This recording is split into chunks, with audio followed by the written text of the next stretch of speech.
And that indicates a loss of 8 goddamn pounds of muscle in 15 weeks. I lost 8 pounds of muscle in 15 weeks according to this test. This video aims to look at the results of my BOD POD analysis.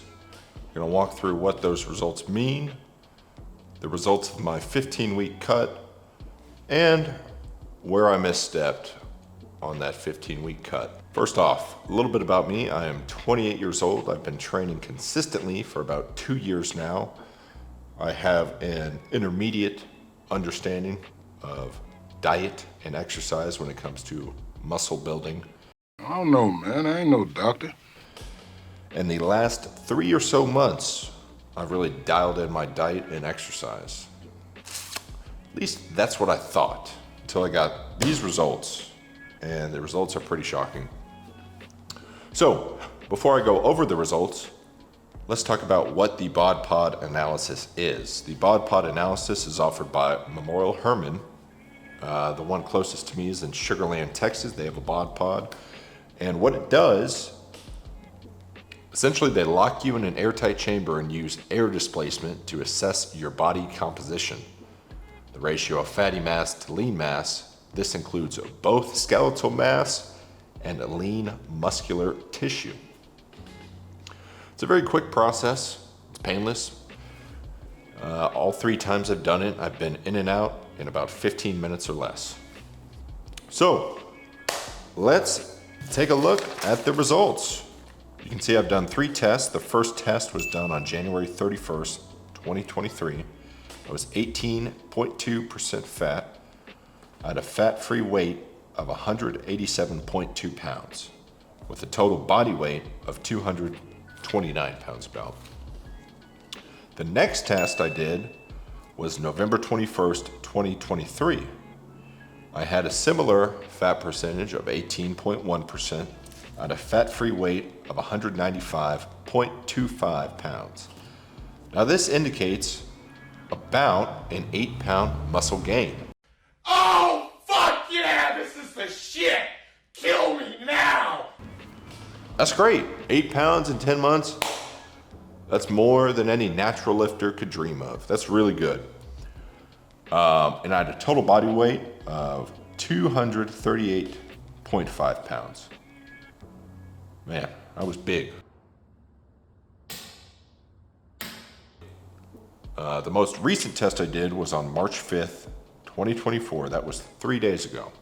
Now this was about 6 days into my bulk. Now why did I wait 6 days into my bulk to do this test instead of doing it right at the end of my cut?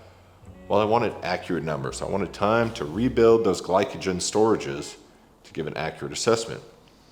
I had 10.1% body fat. That's good, that's lean. That's leaner than most people. Don't you know, pump it up. You got to pump it up. Don't you know, pump it up. You got to pump it up. And I had a fat-free weight of 187.6 pounds, and that indicates a loss of 8 goddamn pounds of muscle. Fuck! Fuck, fuck, fuck, fuck, fuck, fuck! Oh! In 15 weeks, I lost 8 pounds of muscle in 15 weeks according to this test. Now, is that accurate? We'll get to that in a second.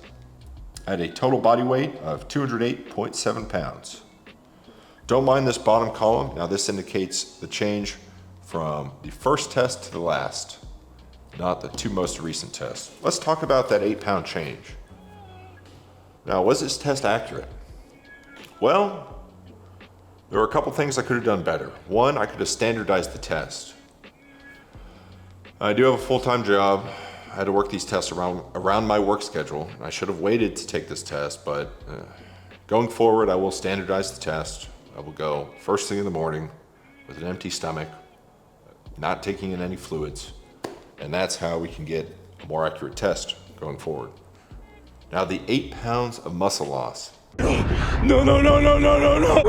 Wait. That's a lot of muscle loss. That's terrible. 8 pounds of muscle lost. If you look at this, I have damn near the exact same fat-free weight, lean body mass that I did over a year ago. 13 months ago, I had the same fat-free weight. So, what the hell happened? Well, I have some notes here. What went wrong? Let's talk about the effects of the cut. They were devastating. I mean, 8 pounds of muscle lost in 15 weeks. That's a shitload. 8 pounds of muscle, like I mentioned, is a good amount of muscle to gain in a year for a natural bodybuilder. Think about 8 1-pound steaks on your body just gone. So what went wrong? To start off, I immediately cut carbs down to 200 and fat down to 50. Now, by cutting my carbs so drastically instead of stair-stepping down, I depleted all of my glycogen storages very quickly. At about week 6, about halfway through the cut, I noticed my pumps were garbage, my workouts piss poor, and yeah, it just made training very hard. I wasn't taking any rest days. I was still doing hypertrophic activity. I was keeping volume very high, sets very high, reps very high, and working out every day, not giving my body a chance to recover. This is a very newbie mistake, and looking back, it's foolish. And, cutting my fats below 75 was a misstep as well, because I felt like I tanked my natural hormone production. This includes testosterone. That's terrible. Now I know I really never want to go below 75 grams of fat per day. I also did not implement high carb refeed days. Now, if I were to drop down to 200 carbs per day during a cut and then maybe implement a high refeed day of 500 to 600 carbs, I don't know, every 6th day, I think I would have been all right. I think I would have saved a lot of that muscle mass. And also, I did high intensity cardio, running or biking for 30 minutes immediately after my workout. Now, I think this is really what killed me, because I believe I lost most of the muscle mass from my legs. My squat went down from 305 for 10 down to, I think it was 235 for 10 at the very end of my cut. And